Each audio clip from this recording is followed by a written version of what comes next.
Hello guys, hello. This is for Leo. Okay, Leo.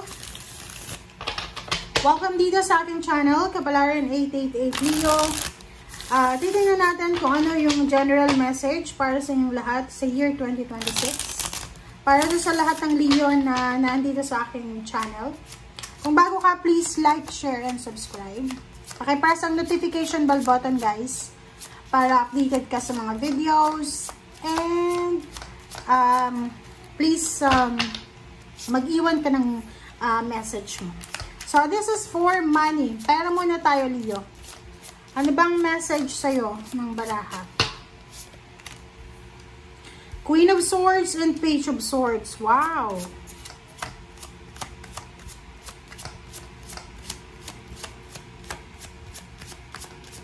Ang galing, Leo. Alright. This is Six of Cups.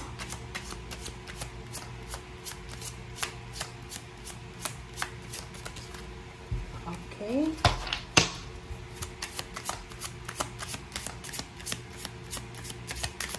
Leo.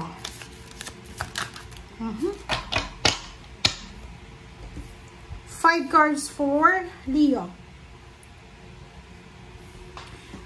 Okay.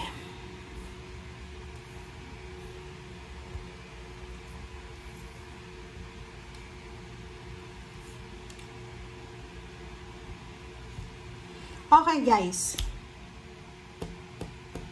Comment down below if you resonated dito ha. May mga Leo dito.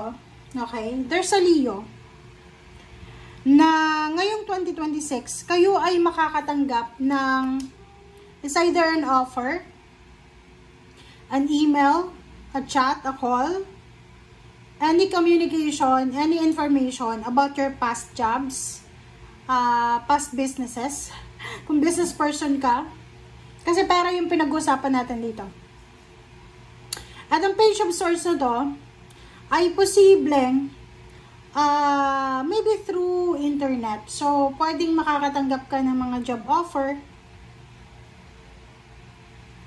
Job offers, pwede kang makatanggap ng ano pa ba? Pwedeng makatanggap ka ng job offers. Pwedeng makatanggap ka ng letter, call, chat, email from your previous company. Okay? Or from your previous na partner sa trabaho or negosyo. And posibleng ang offer na to or etong message na to or etong information na to na darating sa'yo. Ito yung direksyon na pinag-aralan mo several years ago. Sinasabi ng baraha sa'yo dito na ang direksyon na to na parang tinuturo sa'yo ng destiny, siya ay magdadala sa'yo ng katuparan ng pangarap mo. So, this is the wish fulfillment. Kumbaga, okay. So, eto yun. Halimbawa, online seller ka. Or seller ka. Yung una mong binenta dati. Like for example, ngayon, ang pinaka binibenta mo ngayon is damit. Pero, nagsimula ka sa tsinelas. Pwedeng dati, nagbenta ka ng tsinelas, tapos yung damit na nasa likod ng tsinelas, yun yung nag-trend. Yun yung hinahanap ng mga tao. So, syempre, negosyante, binenta yung damit, inalas yung tsinelas. Kasi, walang bumibili. Pero out of the blue, ngayong 2026, yung sinimulan mo na yon dati, na hindi mo tinuloy na tsinelas, siya pala ang posibleng magtitrend, siya pala ang magdadala sa iyo ng victory and success. Makakaramdam ka ng konting panghihinayang. Kasi, maiisip mo it's an example only Example lang yan guys. Parang maiisip mo na, dapat hindi ko inalas yung tsinelas diba? Dapat tinuloy ko lang kahit walang bumibili. Nilagay ko lang dyan dapat sa likod. Okay? Parang ganon. Pwede din ito doon sa mga nasa company na ngayon. Umalis ka sa dati mong company, lumipat ka sa new company, and then, balitaan mo na yung katrabaho mo, supervisor na ngayon doon sa inalisan mo. So, you will feel regrets. Diba? So, parang ano to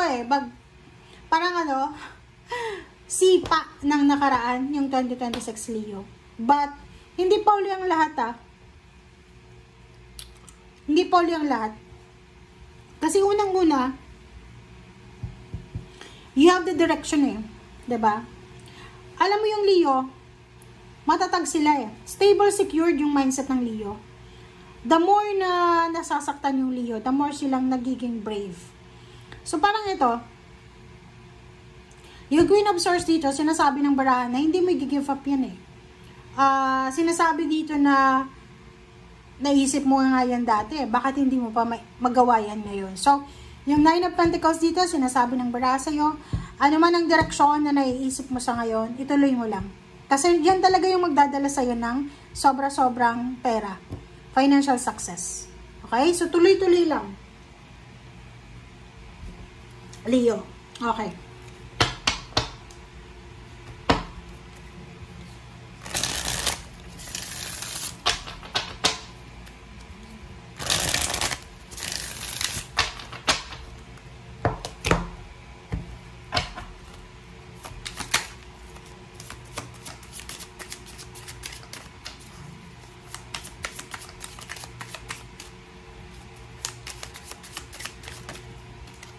Alright, love life, spirit is working with you. Okay?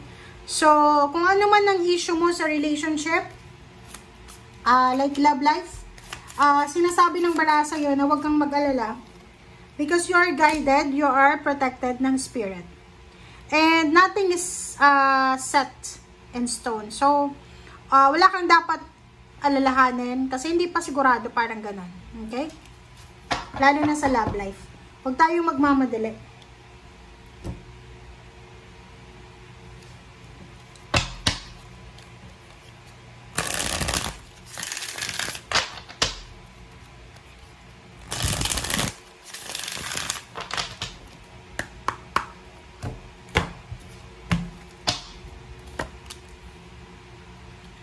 Okay, Knight of Swords.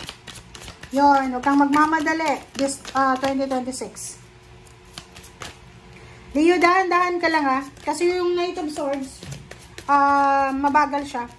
So, kailangan natin na dahan-dahanin.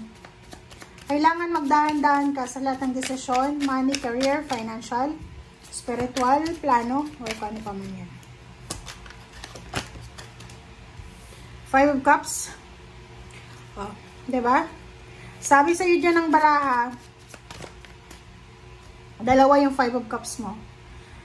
Para hindi ka magsisi sa bandang huli, or para hindi ka na naman magsisi sa bandang huli sa 2026, kailangan mong magdahan-dahan, huwag magpadalos-dalos. Kung maaari, pag hindi ka sigurado, ihang mo muna. Okay? Ano pa ba? Kalma.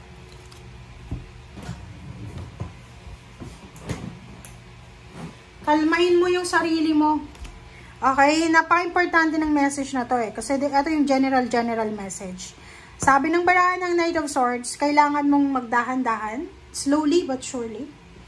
5 of Cups, para hindi ka magsisi sa bandang huli. Dalawa yung kasi learn your lesson to Kasi kung makikita mo dito, nagsisisi ka kasi mali yung decision mo. Kaya nga, ngayong 2026, dapat matuto ka na sa mga lessons mo. Na dapat dahan-dahan lang, pag-isipang mabuti. Bago mag-resign, bago umalis, bago mag-awol, bago mag-terminate ng contract, bago sara ng negosyo, ganito. As much as possible, kalma. Kasi yung King of Cups, napaka-importante yan Pag wala tayong peace of mind sa sarili natin, aggressive and impulsive tayo. Pag feeling mo, hindi ka sigurado, hang mo muna. Pag galit ka, huwag kang magdedesisyon. Pag masaya ka, huwag ka din magdedesisyon. Pag nasa ano ka lang, so-so lang, doon ka magdesisyon. Alright, so let's check ano ba ang messages para sa inyo ng inyong spiritual helpers and guides. Leo. Pagod ka?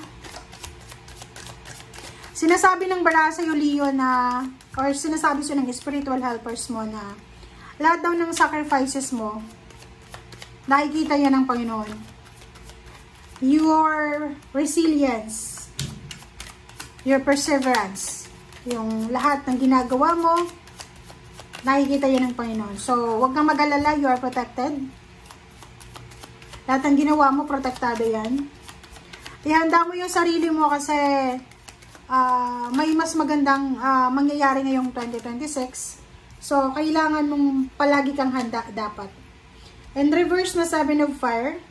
Sinasabi ng bara, this is your energy. Huwag kang panghinaan ng loob. Halimbawa, pagpasok ng 2026, January, February, hindi maganda yung takbo ng business mo. Or hindi ka pa napopromote. Huwag mong i-give up.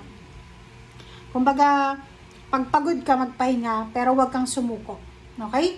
Thank you guys. Bye!